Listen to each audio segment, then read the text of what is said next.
اللہ الرحمن الرحیم۔ سورۃ آل عمران کی آیت نمبر 42 اور 43 ہے۔ حضرت مریم علیہ السلام کا تذکرہ چل رہا ہے۔ پہلے ان کی پیدائش کا تذکرہ چلا اور ان کی پرورش کا تذکرہ ہوا، اور اب ان کی فضیلت اور خصوصیت کا بیان ہے۔ اس کے بعد انشاءاللہ حضرت عیسیٰ علیہ السلام کا بھی تذکرہ آئے گا۔ اللہ پاک نے حضرت مریم کو خوشخبری دی تھی، اللہ پاک تمہیں بیٹا عطا فرمائے گا بغیر شوہر کے۔ حضرت مریم اور حضرت عیسیٰ علیہ السلام، ان دونوں کا قرآن کریم نے بڑے اہتمام کے ساتھ ذکر کیا ہے، اور اس سے زیادہ مقصد ان لوگوں کی تردید ہے جنہوں نے ان کے بارے میں غلط عقائد اختیار کر لیے۔ عیسائیوں نے اور یہودیوں نے بھی ان کے بارے میں بے اعتدالی اختیار کی۔ اس کو افراط اور تفریط کہہ دیتے ہیں۔ افراط کا معنی حد سے آگے بڑھ جانا، تفریط کا معنی جو حد ہے اس سے بھی پیچھے رہ جانا، کوتاہی کر دینا، تفریط کوتاہی کر دینا۔ تو یہودیوں نے حضرت مریم کے بارے میں بہت گستاخی والی باتیں کی، نعوذ باللہ ان پر بدکاری کا الزام بھی لگایا، اور حضرت عیسیٰ علیہ السلام کے بارے میں بھی نعوذ باللہ یہودیوں نے بہت بغض والا، عناد والا رویہ اختیار کیا۔ اللہ کا پیغمبر بھی نہیں مانا یہودیوں نے حضرت عیسیٰ علیہ السلام کو، اور پیغمبر تو کیا مانتے، نعوذ باللہ یہودیوں نے تو حضرت عیسیٰ علیہ السلام کو حلال زادہ ماننے سے بھی انکار کیا۔ تو یہ یہودیوں کی طرف سے تفریط تھی، بے اعتدالی، اور عیسائیوں کی طرف سے کیا کہ حضرت عیسیٰ علیہ السلام کو اللہ پاک کا بیٹا قرار دے دیا۔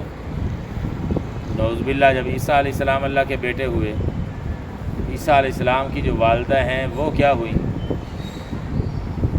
وہ ان کے اس نظریے کے مطابق اللہ پاک کی نعوذ باللہ وہ بیوی ہوئیں، حالانکہ اللہ تو پاک ہے، لم یلد ولم یولد ولم یکن لہ کفوا احد۔ اس لیے ان کا تذکرہ قرآن نے کیا ہے اہتمام سے، ان دونوں قسم کے غلط نظریات کی تردید کے لیے۔ اور ہمارا یہ دعویٰ ہے مسلمانوں کا الحمدللہ کہ جتنا قرآن کریم نے حضرت مریم اور حضرت عیسیٰ علیہ السلام کی شان کو بیان کیا ہے، جس قدر تاکید اور اہتمام کے ساتھ قرآن نے ان کی شان اور عظمت کا تذکرہ کیا ہے، اتنا انجیل میں بھی نہیں ملتا۔ انجیل جس کو عیسائی مانتے ہیں، جتنا قرآن نے ان کا اہتمام سے تذکرہ اور ان کی شان بیان کی ہے، اتنا تذکرہ، اتنی شان اور اتنا بیان پہلی آسمانی کتابوں میں اور خاص طور پر انجیل میں بھی نہیں ملتا۔ ہم تو ان تمام محترم اور مقدس شخصیات کا احترام کرنے والے لوگ ہیں جی۔ گزشتہ انبیاء علیہم السلام سارے کے سارے سب کو ہم مانتے ہیں، اور حضرت عیسیٰ علیہ السلام کو بھی مانتے ہیں، لیکن جیسے ماننا چاہیے، جیسے اعتدال والا طریقہ ہے، جیسے اللہ اور اس کے رسول صلی اللہ علیہ وسلم نے بتایا ہے، ہم ویسے ہی مانتے ہیں جی۔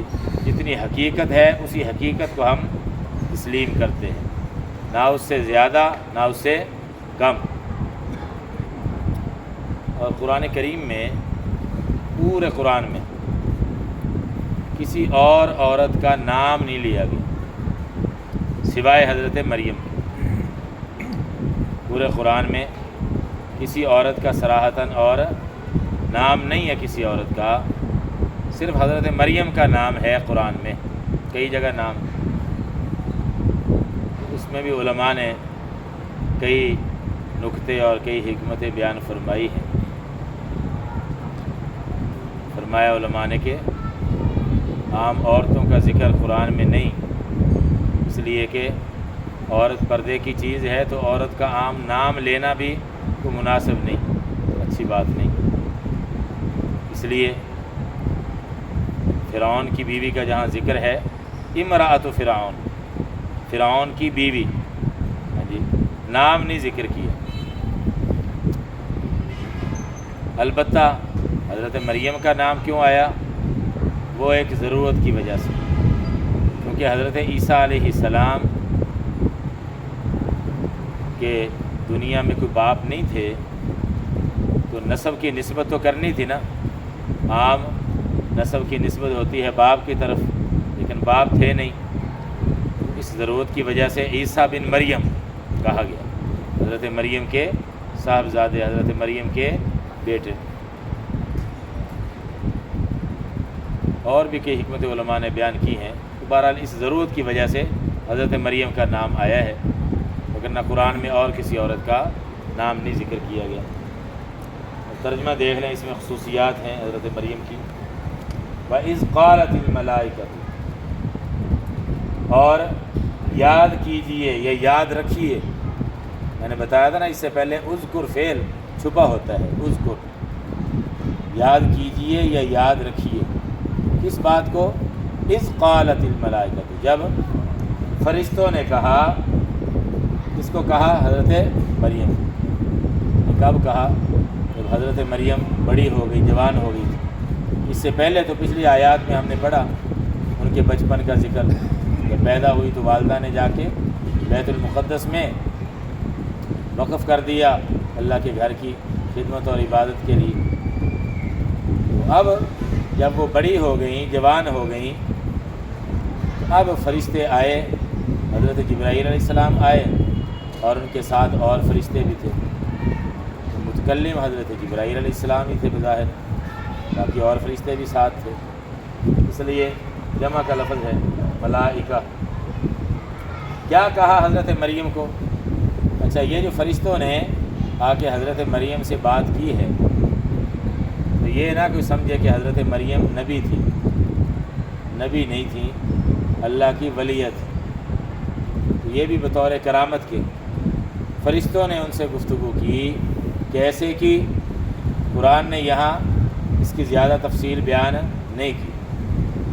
علماء نے، مفسرین نے یہ فرمایا کہ ہو سکتا ہے براہ راست فرشتوں نے حضرت مریم سے کلام کیا ہو، انسانی شکل میں آئے ہوں، جیسے دوسری کا آتا ہے نا، حضرت مریم کے پاس جبرائیل آئے تھے، سورہ مریم میں آتا ہے، جب حمل ٹھہرا تھا تو اس موقع پر حضرت جبرائیل آئے تھے انسانی شکل میں۔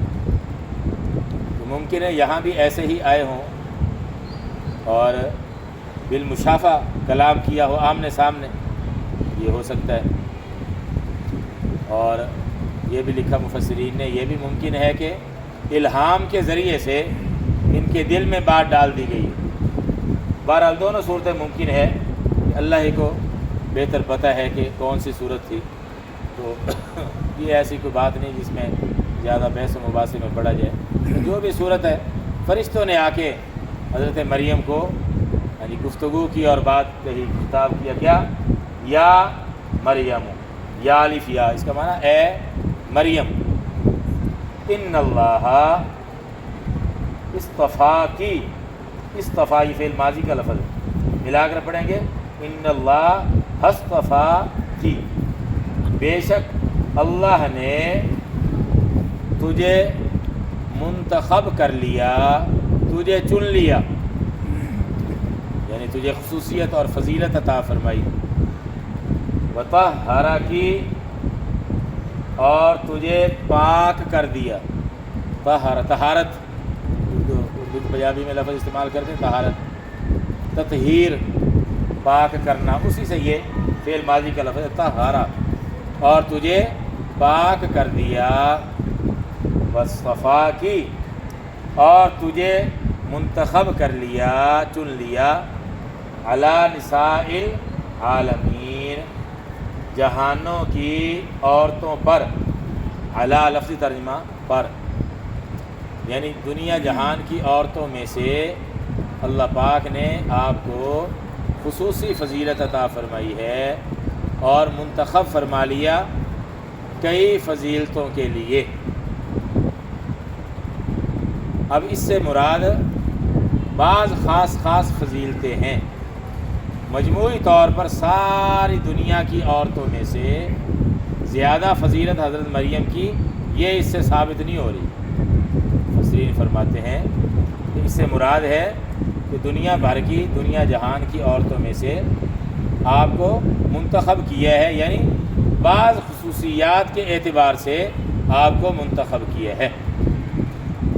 اس لیے حضرت فاطمہ رضی اللہ تعالی عنہ ان کا بھی بہت مقام ہے، حضرت عائشہ رضی اللہ تعالی عنہ کا بھی بہت مقام ہے، حضرت خدیجہ رضی اللہ تعالی عنہ کا بھی بہت مقام ہے، فرعون کی بیوی حضرت آسیہ کا بہت مقام ہے، حضرت مریم کا بھی بہت بلند مقام ہے۔ میں نے پہلے بھی ایک دن عرض کیا تھا، یہ 5 عورتوں کی قرآن و حدیث میں بڑی فضیلتیں بیان کی گئی ہیں، اور ہر ایک کی الگ الگ زاویے سے فضیلت بیان کی گئی۔ مثال کے طور پر حضرت عائشہ رضی اللہ تعالیٰ عنہ کیا فرمایا، جیسے سرید کو باقی کھانوں پر فضیلت ہے، حضرت عائشہ کو بھی فضیلت حاصل ہے۔ علماء فرماتے ہیں کہ پیغمبر کی بیوی ہونے کی حیثیت سے اور اس حیثیت سے کہ انہوں نے عورتوں میں سے سب سے زیادہ امت کو حضور صلی اللہ علیہ وسلم کے علم سے سیراب کیا ہے حضرت عائشہ، اس اعتبار سے ان کی فضیلت بہت زیادہ ہے۔ نبی پاک صلی اللہ علیہ وسلم کے انتقال کے بعد تقریباً 48 سال حضرت عائشہ رضی اللہ تعالیٰ عنہ نے پیغمبر کے علوم دنیا تک پہنچائے ہیں۔ اللہ نے بڑی ذہانت عطا فرمائی تھی، 2210 احادیث ان کے ذریعے سے امت تک پہنچی ہیں، اور حضور صلی اللہ علیہ وسلم کے انتقال کے بعد صحابہ یہ کہتے ہیں کہ جب بھی ہمیں کوئی مشکل پیش آتی تھی، ہم امی عائشہ صدیقہ کی خدمت میں حاضر ہو کے، یعنی پردے میں، ہم سوال کرتے تھے، ہمیں جواب مل جاتا تھا۔ بڑے بڑے صحابہ جا کے مسائل پوچھتے تھے۔ تو تقریباً نصف صدی حضور صلی اللہ علیہ وسلم کے انتقال کے بعد 48 سال جی امت کو سیراب کیا ہے علوم نبوت سے۔ اس اعتبار سے حضرت عائشہ کا ہم پلہ کوئی نہیں۔ خود حضرت فاطمہ کی اپنی فضیلت ہے، پیغمبر کی لخت جگر ہونے کی حیثیت سے، یہ بیوی ہونے کی حیثیت سے، اور امت میں سے بڑی عالمہ ہونے کی حیثیت سے، امت میں سے بڑی معلمہ ہونے کی حیثیت سے، اور حضرت فاطمہ رضی اللہ تعالیٰ عنہ پیغمبر کی لخت جگر کا ٹکڑا ہونے کی حیثیت سے ان کی اپنی شان ہے سب سے بلند۔ ان کو حضور نے یہ فرمایا تھا کہ فاطمہ تو بضعۃ منی، یہ تو میرے جگر کا ٹکڑا ہے، جس نے اس کو غصہ دلایا، ناراض کیا، اس نے مجھے ناراض کیا۔ فرمایا کہ انتقال سے کچھ وقت پہلے حضرت فاطمہ رضی اللہ تعالیٰ عنہ کو قریب بلا کے کان میں خاص بات کہی، حضرت فاطمہ رونے لگ گئیں۔ پھر دوبارہ حضور نے جب دیکھا کہ بیٹی پریشان ہو گئی، دوبارہ بلایا، کان میں قریب کر کے تو راز کی بات کی۔ اب حضرت عائشہ اور ازواج مطہرات بیٹھی ہوئی، وہ بھی دیکھ رہی ہیں یہ منظر۔ تو انہوں نے حضرت عائشہ نے پوچھا، بیٹی کیا بات ہے؟ کہنے لگے نہیں، راز کی بات ہے، میں نہیں بتاؤں گا۔ بعد میں جب رسول اللہ صلی اللہ علیہ وسلم کا انتقال ہو گیا تو پھر یہ بات بتائی۔ پہلی مرتبہ حضور صلی اللہ علیہ وسلم نے جب مجھے بلایا تھا اور کان میں قریب کر کے بات فرمائی، تو وہ یہ تھی کہ جبرائیل علیہ السلام پہلے ایک مرتبہ آتے تھے رمضان میں، قرآن کی دہرائی ہم کرتے تھے، جبرائیل مجھے سناتے تھے، میں جبرائیل کو قرآن سناتا تھا۔ اور اب اس رمضان میں جو آیا گزرا ہے، اس میں یہ 2 مرتبہ یہ عمل ہم نے کیا ہے، اور فرمایا کہ مجھے لگ رہا ہے کہ میری موت قریب ہے، میرا آخری وقت قریب ہے۔ بیٹی رو پڑی، بیٹی نے تو پہلے ہی بڑے صدمے برداشت کیے ہوئے تھے جی، اپنی 3 بہنیں زندگی میں اپنی آنکھوں کے سامنے رخصت کی، 3 بھائی رخصت ہوئے، پہلے ہی بڑے صدمے تھے۔ اور رسول اللہ صلی اللہ علیہ وسلم نے جب یہ خبر سنائی تو بہت زیادہ گھبرا گئیں، پریشان ہو گئیں۔ نبی پاک صلی اللہ علیہ وسلم نے بیٹی کو جب دیکھا کہ گھبرا گئی ہے بہت، پھر بلایا، قریب کیا، اور پھر کان میں بات کی۔ حضرت فاطمہ نے بعد میں بتایا کہ دوبارہ جب مجھے بلایا تھا تو مجھے یہ فرمایا تھا، بیٹی الا ترضین، اے بیٹی کیا تو اس بات پر خوش نہیں ہے کہ تو جنت والی عورتوں کی سردار ہوگی؟ تو جنت والی عورتوں کی سردار ہوگی، کیا تو اس بات پر راضی نہیں؟ تو یہ خوشخبری دی، اور یہ بھی بتایا کہ میرے جانے کے بعد میرے خاندان میں سے سب سے پہلے تم مجھ سے آ کے ملو گی، میرے خاندان میں سے میرے بعد سب سے پہلے تم مجھ سے آ کے ملو۔ چنانچہ ایسے ہی ہوا۔ تقریباً 6 مہینے کے بعد رسول اللہ صلی اللہ علیہ وسلم کا صدمہ، انتقال کا صدمہ، حضرت فاطمہ عجیب الفاظ میں بیان کرتی ہیں۔ عربی کا شعر ہے، کتابوں میں آتا ہے، صبت علیہ مصائب لو انہا، صبت علیہ مصائب لو انہا، صبت علی الایام سرنا لیالیا۔ حضرت فاطمہ نے فرمایا کہ میرے ابا جی کی وفات کی وجہ سے میرے اوپر مصائب کا اتنا پہاڑ ٹوٹا ہے کہ اگر وہ دنوں پر یہ مصیبتیں پڑتی تو وہ دن راتوں میں بدل جاتے، اتنا میرے اوپر یہ مصیبتوں کا پہاڑ آیا ہے۔ رسول اللہ صلی اللہ علیہ وسلم کی وفات کا صدمہ تو معمولی صدمہ نہیں تھا۔ چنانچہ بعد میں 6 مہینے گزرے تو حضرت فاطمہ بھی اپنے ابا جی سے جا کے مل گئی، انتقال ہو گیا ان کو۔ تو عرض یہ کر رہا تھا کہ حضرت عائشہ کی فضیلت اور اعتبار سے، حضرت فاطمہ کی فضیلت اور اعتبار سے، حضرت خدیجہ کی فضیلت اور اعتبار سے، حضور کی اکثر اولاد کی ماں ہونے کے اعتبار سے، اور انتہائی مشکل وقت میں رسول اللہ صلی اللہ علیہ وسلم کا ساتھ دینے اور تسلیاں دینے اور خدمت کرنے کے اعتبار سے، اللہ کا سلام آنے کے اعتبار سے، جنت کے محل کی خوشخبریاں لینے کے اعتبار سے، اور بعض اعتبارات سے حضرت خدیجہ کی شان بہت اعلیٰ ہے۔ اور یہ جو خصوصیات اس میں آ رہی ہیں، ان اعتبارات سے حضرت مریم کی شان بہت اعلیٰ ہے۔ اور فرعون کے انتہائی شدید مظالم کو برداشت کیا، جو ظالم یہ کرتا تھا ایمان والوں کو زمین پر لٹا کے میخیں گاڑ دیتا تھا، وفرعون ذی الاوتاد۔ تو حضرت آسیہ نے ایسے مظالم برداشت کیے ایمان کی وجہ سے، لیکن استقامت کا مظاہرہ کیا، تو اس اعتبار سے حضرت آسیہ کا بہت بلند مقام ہے۔ تو ہر ایک کی شان اپنی اپنی، اس لیے آپس میں ان کا مقابلہ کرانا یہ ہمارے لیے مناسب نہیں۔ بعض لوگ بڑا زور لگاتے ہیں، جی ان کا زیادہ مقام ہے سب سے، ان کا زیادہ مقام ہے۔ بھائی ہمارے لیے سارے ہی قابل احترام ہیں۔ ہم کون ہوتے ہیں جی کسی کو جی سب سے زیادہ فضیلت والا کہیں اور کسی کو کم درجے والا کہیں، ہماری یہ مجال نہیں۔ اچھا جی، بے شک اللہ نے چن لیا آپ کو، حضرت مریم کو کہا فرشتوں نے، اور آپ کو پاک کیا اور آپ کو چن لیا دنیا جہان کی، یہ اس کا ترجمہ یہ بھی کر سکتے ہیں، یہ بھی کیا ہے بعض حضرات نے، العالمین، دنیا جہان کی عورتوں پر یا جہانوں کی عورتوں پر آپ کو منتخب کر لیا، یعنی فضیلت عطا فرمائی۔ اچھا، استفا کی یہ جو لفظ ہے یہ بچپن کے اعتبار سے ہے، جب پیدا ہوئی ہیں تو بے موسم پھل اللہ نے دیے۔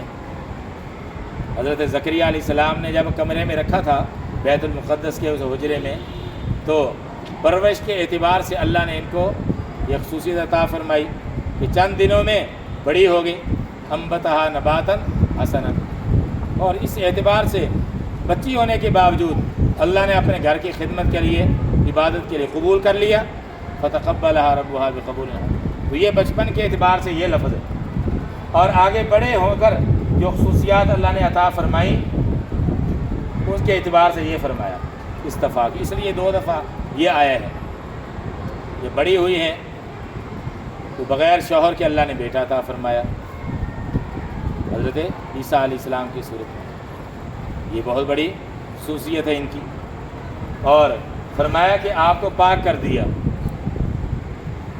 برے عقائد سے اللہ نے پاک رکھا، برے اعمال سے پاک رکھا، برے اخلاق سے پاک رکھا، حتیٰ کہ جو عام عورت کے اندر ایک طبعی اور فطری چیز ہے، حیض اور نفاس، بچہ پیدا ہونے کے بعد جو خون آتا ہے اس کو کہتے ہیں نفاس، اور ہر مہینے عورت کو جو خون آتا ہے وہ حیض، ماہواری، یہاں لکھا ہے طہارہ کی، حضرت مریم کو اللہ نے ان چیزوں سے بھی پاک رکھا، یہ ان کی خصوصیت ہے۔ ایک بات عرض کر دوں، کسی حدیث میں تو مجھے نہیں ملا یہ، اور نہ قرآن میں ہے، حضرت فاطمہ رضی اللہ تعالیٰ عنہ کے بارے میں بھی یہ بات میں نے ایک تفسیر میں پڑھی ہے، عربی زبان کی تفسیر ہے التفسیر المنیر، بہت بڑے عالم تھے شام کے، ڈاکٹر وہبہ زحیلی رحمہ اللہ تعالی، مصر میں، جامعہ مصر میں یونیورسٹی میں وہ رہے ہیں استاد، اور کئی کتابوں کے مصنف ہیں، بہت بڑی بڑی کتابیں لکھی انہوں نے، 4 فقہوں پر عربی زبان میں کتاب لکھی، الفقہ الاسلامی و ادلتہ، جی اس نام سے، اور قرآن کی تفسیر یہ کئی جلدوں میں ہے، جی التفسیر المنیر میرے پاس ہے الحمدللہ، اور بڑی عجیب ہے، بہت اچھے انداز سے انہوں نے لکھی، بہت قابل تھے، کئی کتابوں کے مصنف۔ انہوں نے حضرت فاطمہ کے بارے میں یہ ایک جملہ لکھا ہے، اللہ بہتر جانتا ہے، انہوں نے کہیں پڑھا ہوگا، ہاں جی دیکھا ہوگا، ویسے تو ایسے بے بنیاد، اتنا بڑا عالم بے بنیاد بات تو نہیں لکھے گا، اس لیے انہوں نے حضرت فاطمہ کے بارے میں یہ بات لکھی ہے مطہرہ کی میں کے تحت، کہ یہ حیض و نفاس سے پاک ہونے والی جو خصوصیت ہے یہ حضرت فاطمہ کو بھی اللہ نے عطا فرمائی۔ بہرحال یہ ایک نئی بات میرے بھی سامنے آئی تو آپ کو بھی میں نے بتا دی، حقیقت اللہ جانتا ہے، ہاں جی جو مطہرہ کی، آپ کو پاک رکھا اور آپ کو چن لیا دنیا جہان کی عورتوں پر۔ اب جب اللہ نے اتنی خصوصیات دی ہیں تو پھر اللہ کا شکرانہ ادا کرو۔ آگے شکرانے کا طریقہ، شکرانے کا سب سے بہترین طریقہ ہے نماز، سجدہ، رکوع، تواضع اور عاجزی کی اعلیٰ حالت ہے، اس میں سجدے میں سب سے اعلیٰ حالت تواضع اور عاجزی کی سجدے میں، اس لیے بندے کو سب سے زیادہ قرب کہاں ملتا ہے؟ سجدے میں ملتا ہے، جہاں سجدے کا لفظ پہلے ذکر کیا، اے مریم اقنتی، الگ پڑھیں گے تو اقنتی، ملا کر پڑھیں گے تو مریم اقنتی، فرمانبرداری اختیار کر، لربک، اپنے رب کی، فرمانبرداری اختیار کر اپنے رب کی۔ جب تیرے رب نے تجھے اتنی شان، اتنی خصوصیتیں عطا کی ہیں تو اب رب کی شکر گزار بندی بن، اور کبھی نافرمانی نہ کرنا، اللہ کے تمام احکام کی اطاعت کرتی رہنا، اور خاص طور پر وسجدی، اور سجدہ کرتی رہ، ورکعی، اور رکوع کرتی رہ۔ سجدہ بعد میں ہوتا ہے، رکوع پہلے ہوتا ہے، لیکن یہاں سجدے کا لفظ پہلے ہے، رکوع کا بعد میں ہے۔ بعض علماء نے فرمایا ہو سکتا ہے ان کی نماز میں سجدہ پہلے ہو، اور یہ بھی ہو سکتا ہے سجدے کی اہمیت کی وجہ سے سجدے کا لفظ پہلے ذکر کر دیا، اور اس وجہ سے بھی ہو سکتا ہے کہ اس زمانے میں لوگوں نے رکوع میں کوتاہی عام ہو گئی تھی، لوگوں میں رکوع اچھی طرح نہیں کرتے تھے، اور لکھا ہے کہ بعض یہودیوں نے تو رکوع کرنا ہی چھوڑ دیا تھا، حالانکہ تھا ان کی نماز میں رکوع بھی تھا، لیکن رکوع کرنا چھوڑ دیا، اور بعض نے غفلت شروع کر دی۔ ہمارے ہاں بھی سجدہ تو کر لیتے ہیں، پیشانی زمین پر رکھ لیتے ہیں، لیکن رکوع میں کوتاہی زیادہ ہے، اس لیے بعض مفسرین نے لکھا ہے کہ رکوع میں چونکہ کوتاہی زیادہ ہوتی ہے، اس لیے آگے اس کے ساتھ یہ جملہ بھی ہے، ورکعی، اور رکوع کرتی رہے رکوع کرنے والوں کے ساتھ۔ اس کا کیا مطلب ہے؟ اس کا ایک مطلب یہ ہے کہ جیسے باقی لوگ جو اچھی طرح سے رکوع کرتے ہیں، تم بھی اسی طرح سے اچھی طرح سے رکوع کیا کرو، اس میں غفلت اور کوتاہی نہ ہو۔